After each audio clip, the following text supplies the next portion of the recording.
Susan, thank you so much for being with us today. Oh, I'm happy to be talking to you and seeing your beautiful face and your beautiful roses. So, Susan, so you have been a psychologist in Manhattan for over 30 years. How did you make this change now that you're writing these amazing books to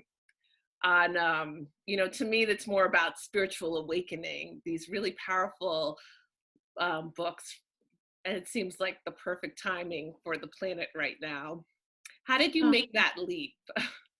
well, actually, I thought I was always just going to be a psychologist and a mother and um, a wife and a friend. And then in 2010 or 2011, um, one of my marriages ended. My most recent marriage ended after 14 years.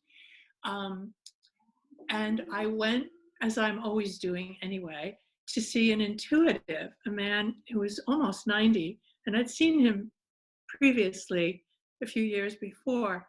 And he said, I told you the last time, and I'm going to tell you again. Um, you're a channel and you're not using your gift. You don't have to, but it would be good if you did, because there's a council of elders that you used to sit with before you incarnated.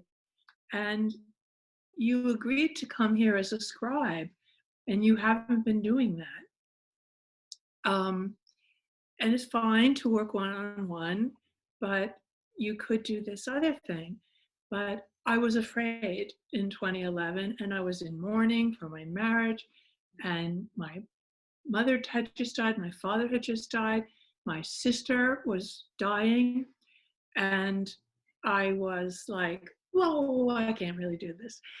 So I didn't. I was afraid the dark side would come through, Darth Vader or someone. And so I let a few years go by. And then in 2014, I was talking to Cindy Dale, who I adore. She's an intuitive in Minnesota. And she said, look, I have to tell you, it's way below zero here in Minnesota, and I'm burning up because your guides and my guides are telling me you have to write. You're getting on now. By then I was in my 60s, and you haven't done this thing that you have a mission and you aren't doing it. So I said, I'm not going to do it. How can I do it? I'm working and I have, kids and animals and anyway, so I did it anyway. I sat down and she said, if you just sit down, it will pour through you. And that was the very first book I wrote, which was a sort of novel memoir, When Every Breath Becomes a Prayer. And I used that book to teach myself how to write because I didn't know how to write. And after I wrote that, it's these wonderful women, you among them, Sarah. It's the women I've met along the way. Carrie Henwood, a shaman from Australia, daughter of an Australian Aborigine. She said to me, look, it's a trilogy and it's just waiting. It's just in a chrysalis. You just have to download it. If you would just sit down. And so I said, oh, right, now it's a trilogy. And so I did sit down and it would just come through me. And she said, they're telling me to tell you to write in the morning because things are downloaded in the night. And they may make corrections when you're typing, but just write in the morning, just write every morning. And so I wrote every morning for about a year. And then I revised it to, I don't know, fiddling with it and didn't know what to do with it. And none of the women had told me what to do with it. And then I actually don't know how. I must have sent it to John Hunt Publishing in the UK because an offer came in the mail a couple months later that they would publish it. No advance or anything, but just a standard what the writer gets, 10% of sales. And they published it a year later. It always takes so long once they get it. And by then I was writing The Wanderers on Earth, which is much more fun. Mission from Venus, I see now, I didn't know this at the time, is the prequel. It's sort of the backstory of the Wanderers. And it's a lot of spiritual information that they just gave me from their point of view. And that's what this trilogy answers. It answers those three questions. Where did we come from? Why are we here? And where are we going? Of course, I'm taking 3 books to answer what could be answered in a sentence. We came here to wake up and understand that we're divine. That's really what it's all about. Beautiful. So, Well, a month before I read the first book, I was hosting a retreat for chiropractic students, and we did a meditation of who's best for each of us to serve.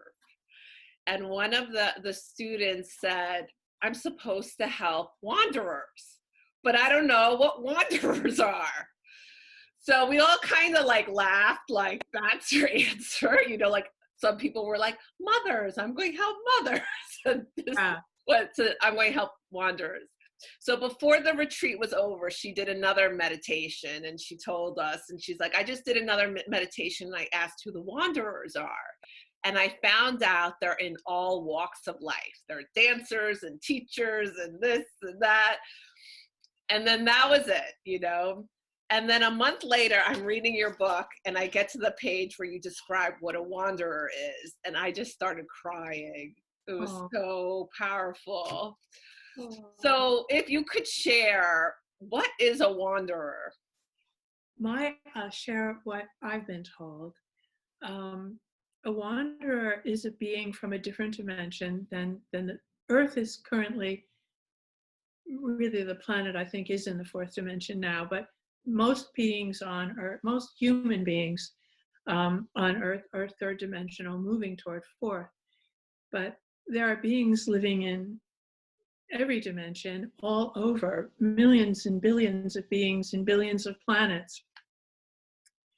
And because Earth is just ended a 75,000 year cycle, it's an opportunity for the beings of Earth to move into the 4th dimension.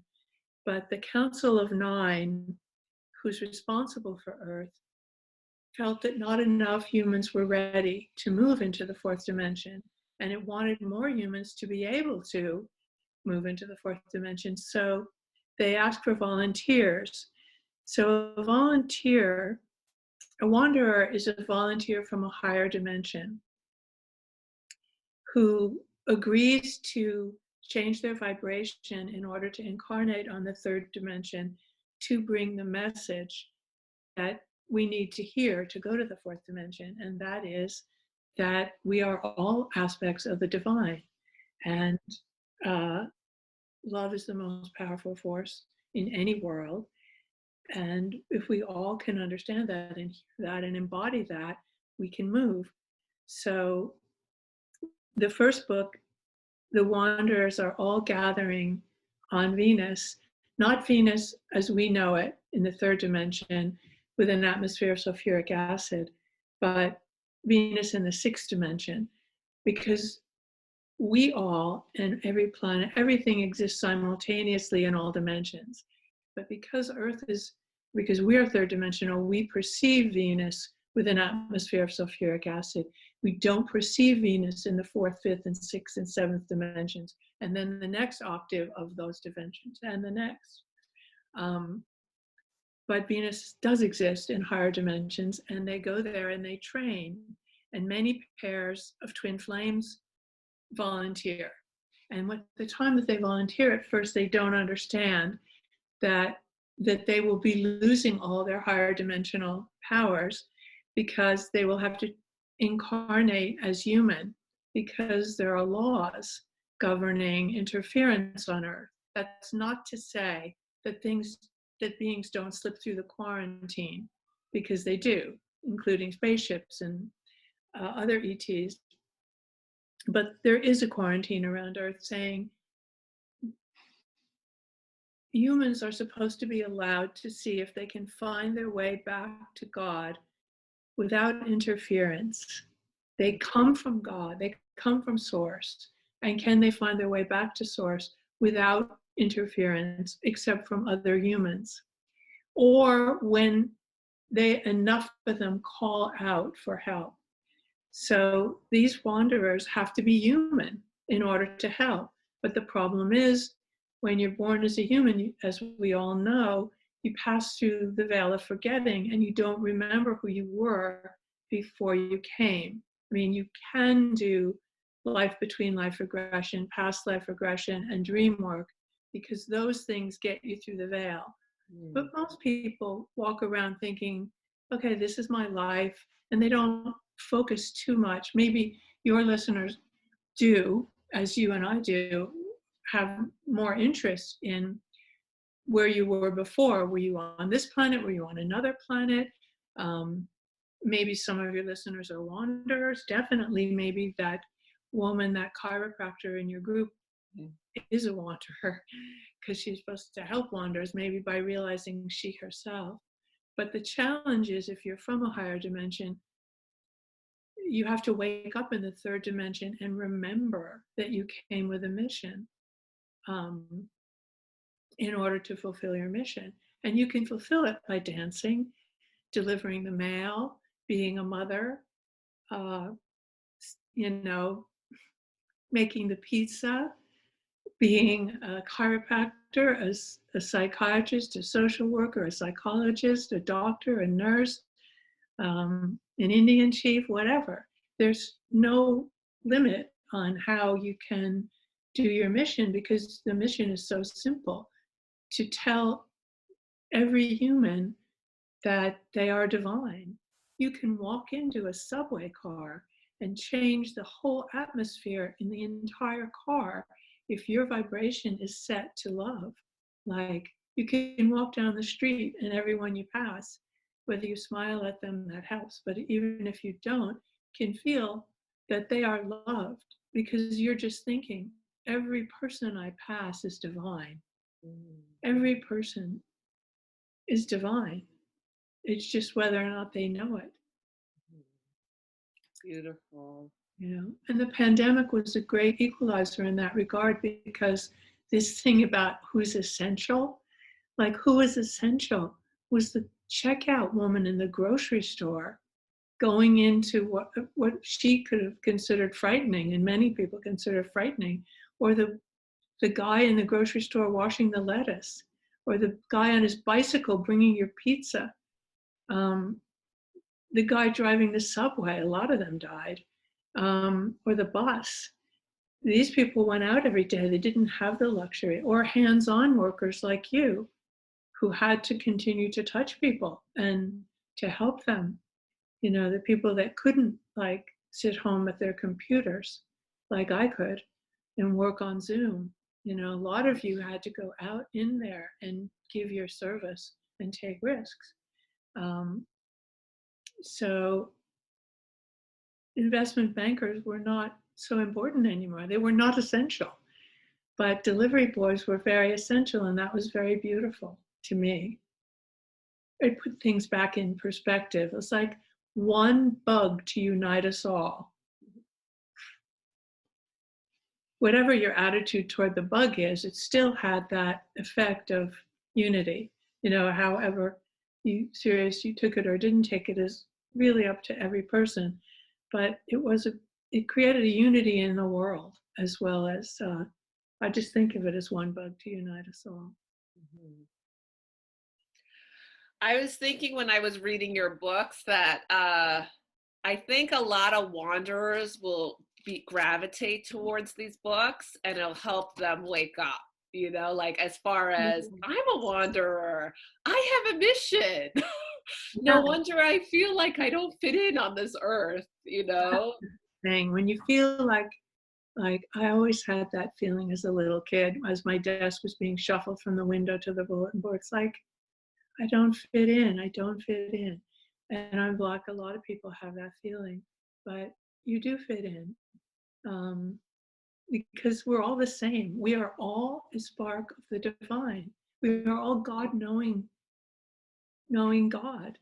I mean, the roses next to you, Mhm. you, you know, our pets, trees.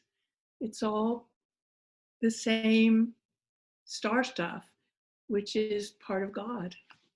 Mhm.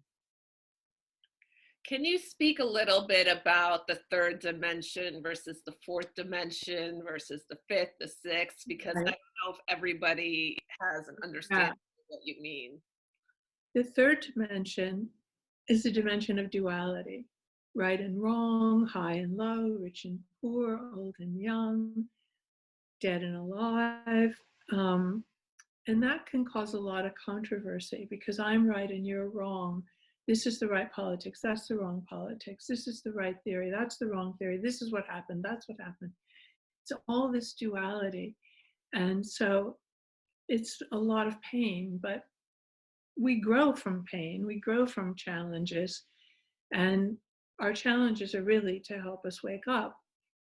The fourth dimension is a dimension of unity, where everyone recognizes that we're all equal because we're all God, we're all divine, and it's all God. Every theory, Republicans and Democrats are all God. So what is there to fight about? It's just such a different feeling between third and fourth. Third is a dimension of struggle. There's a lot of struggle in the third dimension: war, famine, um, division. This is why there's so much division right now, because people are separating into the third and fourth dimension now on the planet. And the people who are adopting the ideas of the fourth dimension, which is unity, and I don't want anything for myself that I don't want for everyone. Mm. If I'm going to have health care, everyone should have it. If I'm going to have a roof over my head and food for my children, everyone should have it. And then there is the group that says, no, no, healthcare is not for you. Housing is not for you. America is not for you. Lock them up, put them in cages, take their children away. Don't give them health care. Um, the group that, wants to preserve what they have, they have to preserve what they have. And because they're coming from fear that if they share or they pass legislation which gives to everyone, that they will lose. It's a They think it's a pie. Some people think third dimensional thinking is there's only a certain amount, and if I want it shared, I'm going to have less. But it's not a pie, because in fourth dimensional thinking you realize everything can manifest. There is enough of everything. There is enough for everyone to have what they need and for everyone to be treated fairly. But especially now, there's such intense division because the fear is increasing on the people that don't want to share because of their fear and their third dimensional thinking, and the people who think everyone must be taken care of because everyone is God, everyone is divine, whatever color their skin is, whatever country they're born in, however, whatever their job is, you know, that they need what they need. So the groups are very violently opposed to each other now, and it's causing a lot of tension, and different groups have different spokespeople. And as their fear digs in, it becomes more tense. So a very um, it's a very politicized environment because it's two different mindsets, one based on fear and one based on love. And well, we know that love is going to win. We will be a paradise on earth within a couple hundred years, but we have a little bumpy thing. But still, more and more people are waking up. some people think they're waking up, but they're still infected with some old ideas. And that's really unfortunate because they can misguide people who are truly waking up because they call themselves spiritual, but they're not exactly. They're being used by the fear group. But it's going to be fine because what happens is everybody, the happiness and well-being of everybody is absolutely assured in the long run. Mhm. If you want to wake up now, great. If you want to see everybody as divine and move into the fourth dimension, great. If you don't, you can spend another 75,000 years in the third dimension. But when you transition out of this body that you're in now, you won't be coming back to this planet because Earth is fourth dimensional and it will be fully fourth dimensional. So when people who have the consciousness of, I've got mine, never mind you, they can go to another planet that's still third dimensional. And then they'll spend another 75,000 years learning to wake up and love everybody as one. You can take as long as you want. Eventually, everyone wakes up.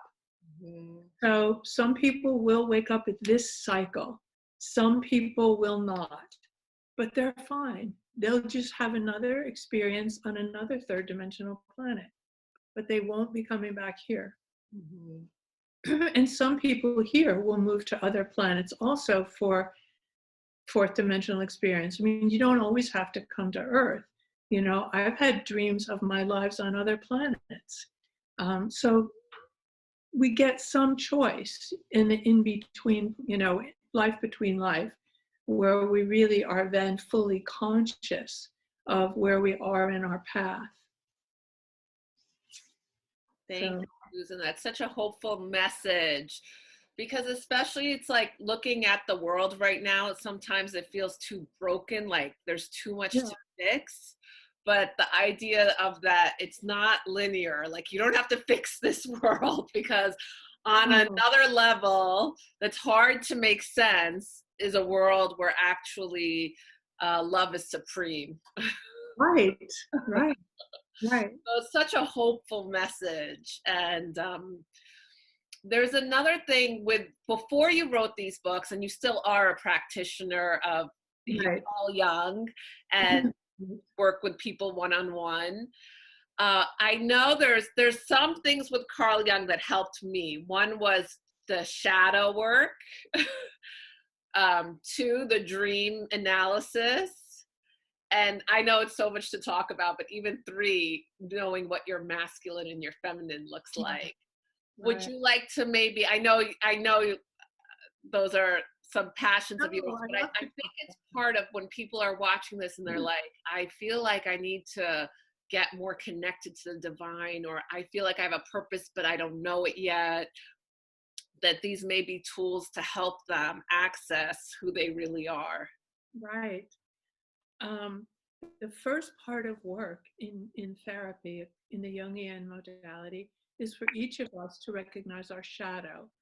And the shadow is that stuff that we can't see or don't see or unable to see about ourselves. And it could be dark and light. There is gold in the shadow. For example, my writer was in my shadow for over 60 years. I did not manifest myself as a writer or a channel. They were in my shadow. Ah, So, so there can be good things in your shadow. wow, There's I never thought of it like that. you said that there is also gold in the shadow.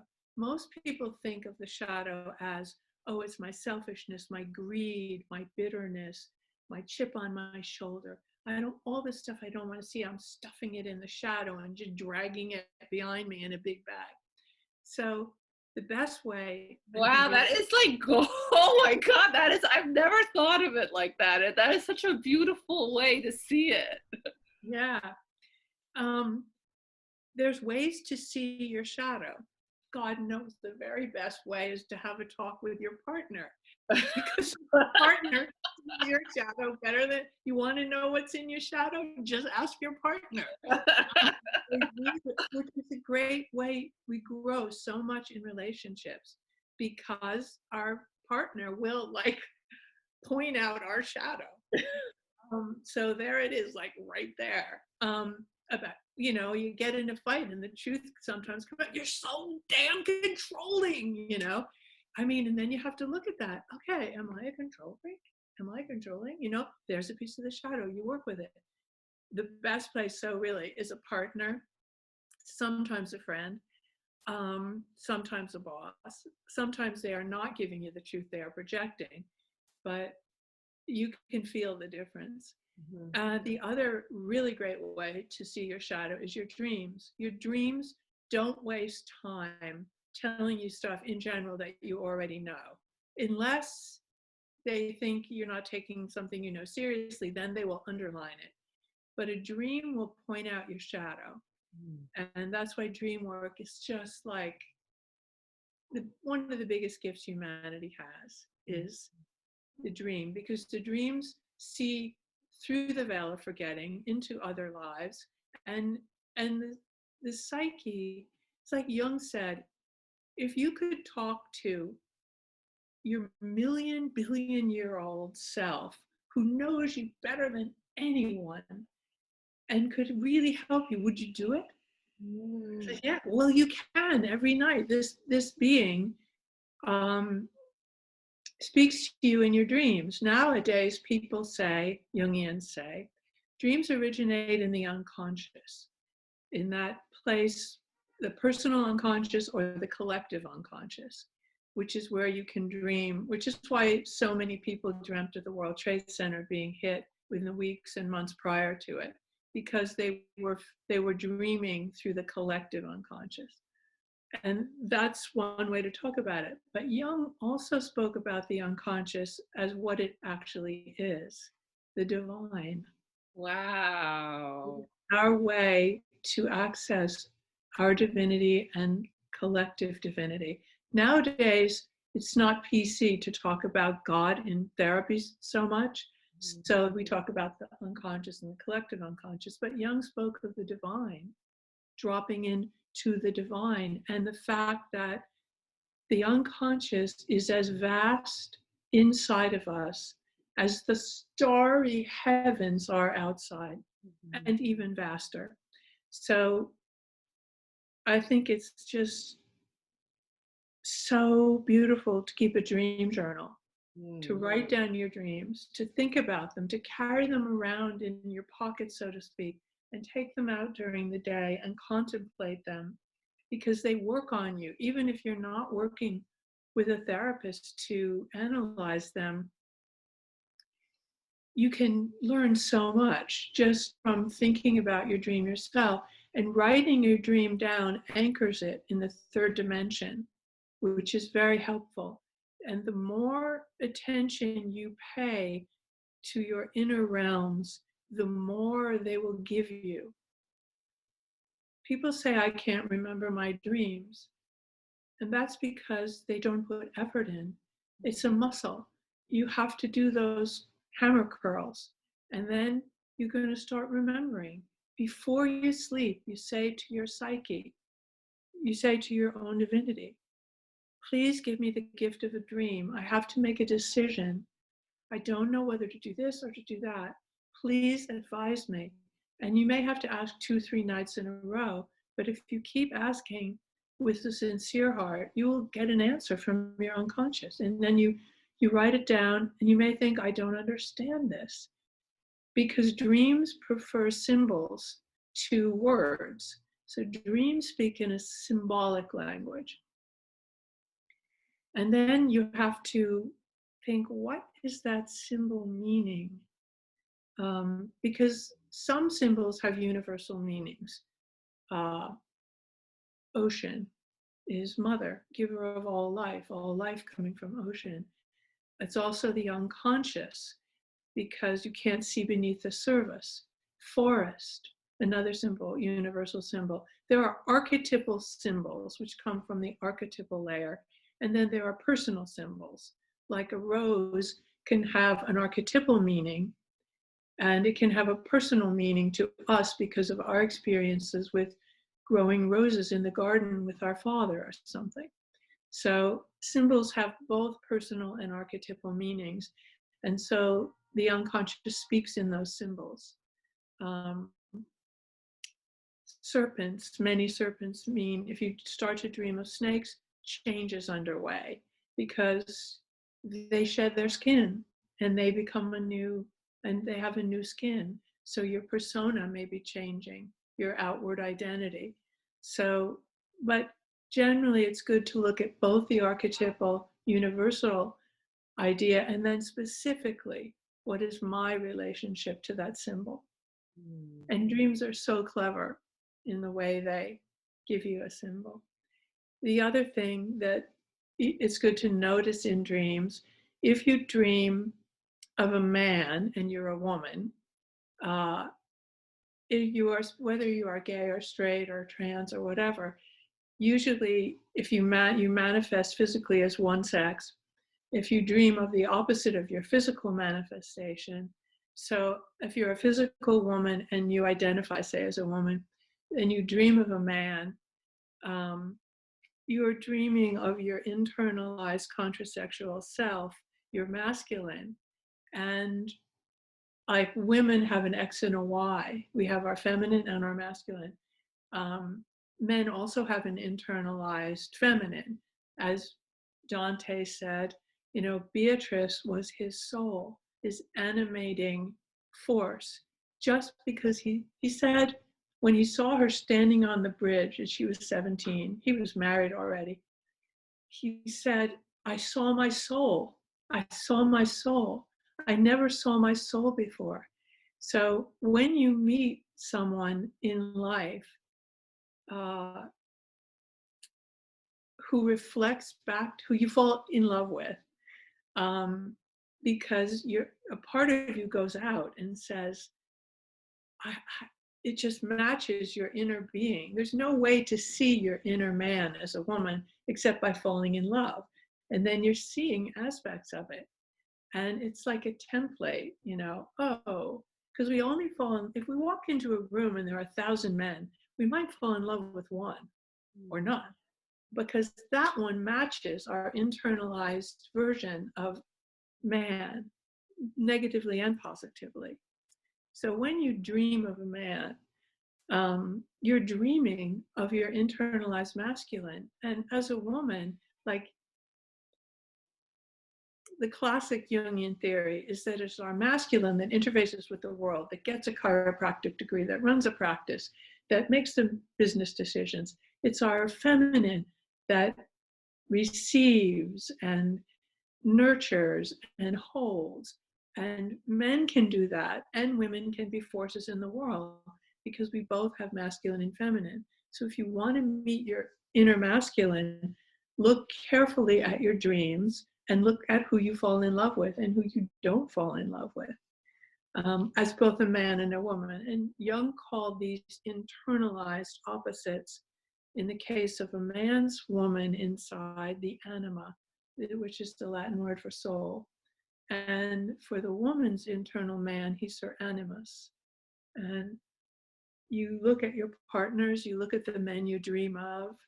Like in 2008, when Barack Obama was elected, I had the dream that I was making love to him. And we were both married. He was married to Michelle. I was married then to Noah. And I told my Jungian analyst, I said, Armin, I dreamt last night that I was having sex with Barack Obama. And he said, that's amazing. He's the most powerful man in the world. Your anima is your animus, your internalized masculine wants to unite with masculine power. He is the symbol of the most power, you know, as the president of the United States, he wields a tremendous power. So your animus is ready to embrace and create a union with power. It wasn't about sex. I'd never met him. It was about it was about what he represented, masculine power in a very positive way. Mm. Um, so that in 2008 might have told me that I was getting ready to do something. Maybe it was about these books. Finally, stepping into my power as a channel and as an intuitive. I knew that I was intuitive in my office because I often, for 30 years, I've gotten messages for patients, but I never got messages for me or about books, just for the person. Um, so I think that dream was preparing me to step into this in the next decade. So that's an example of how it can work. Wow, Susan, you just gave us so much. I always learn from you, no matter how many times we talk. I do from you too. It's amazing. Well, I want to share, I don't know, I want to share one thing that I did because I was looking to attract my partner. I was like, okay, where's my guy? I'm ready. And you told me about the collage, how to put a picture of yourself. Maybe you want to share with the collage exercise. Sure. Take a picture of yourself and put it on a piece of paper, a big piece of paper, and then take photos of all the men that have been important to you. In my case, it was my grandfather, my father, my two brothers, my Jungian analyst, Jung. They don't have to be alive. They can be movie stars if you want. Carl Jung was huge in my life. I dream of him. I talk to him. When I read his work, I feel like he's in my mind. Mm. Um, and then of every relationship you've ever had, like I have my high school boyfriend, my college boyfriend, my various husbands, um, and I arrange them in the collage, like out from the center, sort of in relative importance, like in one corner, I had my daughter's father, a big picture of him. My father was important. Jung was important. My analyst, they were kind of anchoring. And then I had other relationships and husbands, each of my four husbands. Um, and I looked at their qualities and wrote about what I learned from each of them in each of those relationships, because they all seemed to last maybe 10, 12, 14 years, and I was married for 46 years straight to four different people. But it was a lot of being married. And they were marvelous in different ways. And then they had an end point, each of them. And I've been alone now for 10 years. Which is really weird for a Libra because we like partnership so much. But I'm partnering with my inner self and my inner man now. And I'm partnering my consciousness and my unconscious. So those are the great marriages for me at this point. My masculine, my inner masculine with my feminine, and my conscious with my unconscious. And in a way, I've had to be alone since 2011 in order to do those great marriages, because as all the women listening know, men take a lot of time. They, it's wonderful. And I do miss sex. And I do miss some of the conversations I had with my various husbands, who were wonderful in that regard. And really very different. I was married to a Persian man, a Chinese English man, a Russian Jew, and an American Yankee Doodle. Green-eyed blonde from Cornell, where I met him. So I was married to very different men and learned from all of them and wish them all well. And now I'm just married to my inner man. And that's wonderful. I will just share one other dream which can help people. When I was in my 20s, I had a Jungian analyst named Morty Mintz, who's now dead. And I told him this dream, that I was standing on the beach, on a porch, on a house on the beach, like a cottage on the beach, and I saw a blonde man about my age trying to walk in the sand, and he was very weak and he fell down. And horses were thundering up the beach and they were going to trample him. So I ran down off the porch and I dragged him out of the way of the horses. And my analyst at the time said to me, "Your internalized masculine is too weak. I was 25 at the time. You're 25 and your masculine can't even walk by himself." So he went from that to, in my 60s, being Barack Obama. So it's a long road, but you can watch the evolution of your inner masculine through your dreams. So beautiful, Susan. Thank you. So One other dreams are thing that one. I wanted to touch on is, were you going to say something? Sorry. No, just encouraging everyone to dream. Yeah. The other thing is the twin flames in the books. So some people don't know what a twin flame is, but also these books are also, besides the whole like spiritual awakening and a great message, hopeful message for the earth right now, it's also like multiple love stories. There's a very like romantic side Yeah, to these. So if you could speak to that. right. I love the idea of twin flames. Um, and many people get confused between twin flames and soulmates, and they say it's this and it's that. And so I don't know if I'm right, but what I've received is that soulmates, a soulmate, we usually we go through our lives with groups. Like I imagine that Sarah, you and I have had many lifetimes together. And so you reincarnate with your same big soul group. And when you meet people from your soul group, they are your soulmates. You may marry them, you may be good friends with them, you may be their parents. Um, and that's a wonderful thing. In one life, you're the mother, the next, you're the daughter, or the son, or the brother, or the best friend, or the husband. We switch off so that we can learn our lessons on our way back to the divine. But a twin flame is a different thing. When we fly out from source, when source releases us to go on our journey through the dimensions and then finally back home to source, the spark splits and the two halves go out and have their life. And when they find one another again and become a whole, it's a twin flame reunion. But it can be millions of years until that happens, because we do this journey for a long, well, we think it's millions of years, but really time is our convention here so that our heads don't explode because everything is manifesting at once. But they separate for their journeys and they come together maybe periodically until they finally, at a high enough dimension, have a reunion and they kind of stay together.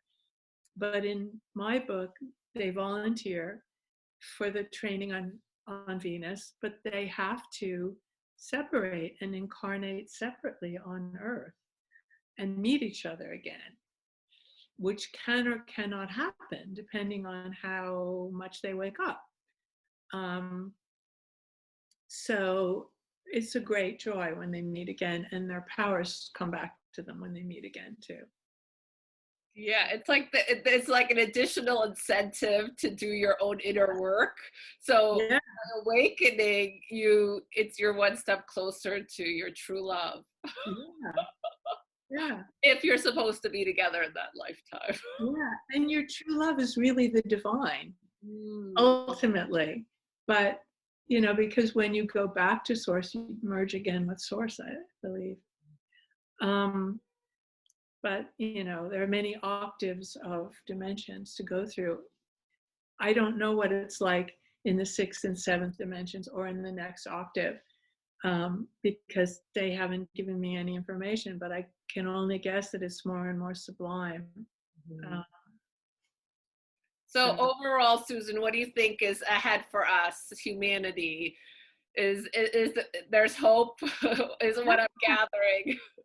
I At least think maybe the that, next 100 years or so. I don't know if you already answered it in some way, but yeah, that there will be paradise on Earth, because Earth is now in the fourth dimension. And those people who want to be in the fourth dimension, who can manifest enough light, violet light, and love for all beings as one, that's all it takes really to be admitted to the fourth dimension, is to prioritize the group over over the self. So uh, those people will be able to incarnate here if they want. They may want to go somewhere else. But if you don't want to prioritize the group over the self, then you're going to go and where you can continue to do that until you decide you want to do that. So there are many other third dimensional planets. There's billions of galaxies, billions of planets, billions of forms of life.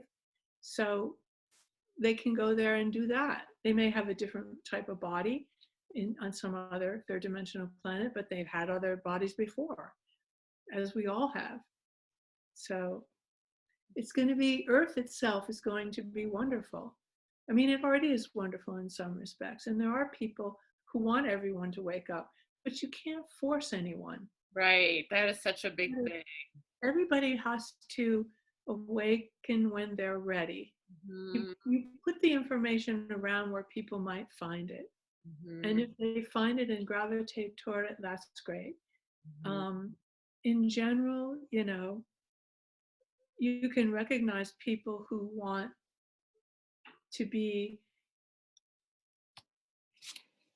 fourth dimensional as opposed to third dimensional just by their attitude toward other beings. Yes, as we're in a human body, we're always going to lose our temper sometimes or get in a bad mood. That doesn't mean you're not moving toward the fourth dimension.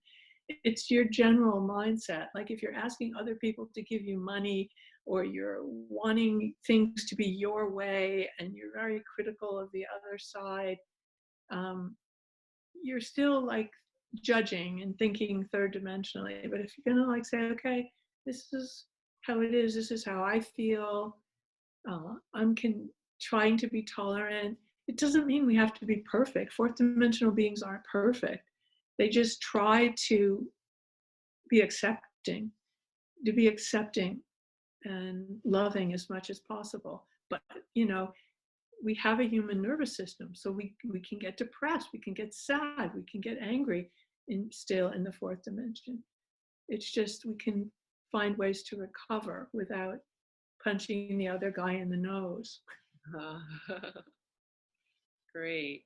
Well, Susan, I am so grateful that you got your channel and your writer out of the shadow. Me too. Me And too. we're able to share these beautiful, say yes to your mission and share these beautiful books with all of us. I encourage, if anything sounded interesting to you from this conversation, I encourage you to read these books. They have so much wisdom, love, and I really believe like the power to help people awaken and find their divine nature. So thank you, Susan, so much. I love you. Thank you for talking with us today. I love you too, Sarah, and I have to interview you at some point because you have so much wisdom too that it would be good for everyone to hear. Okay, Love you, Sarah. okay, love you. Thank you. Bye. Bye.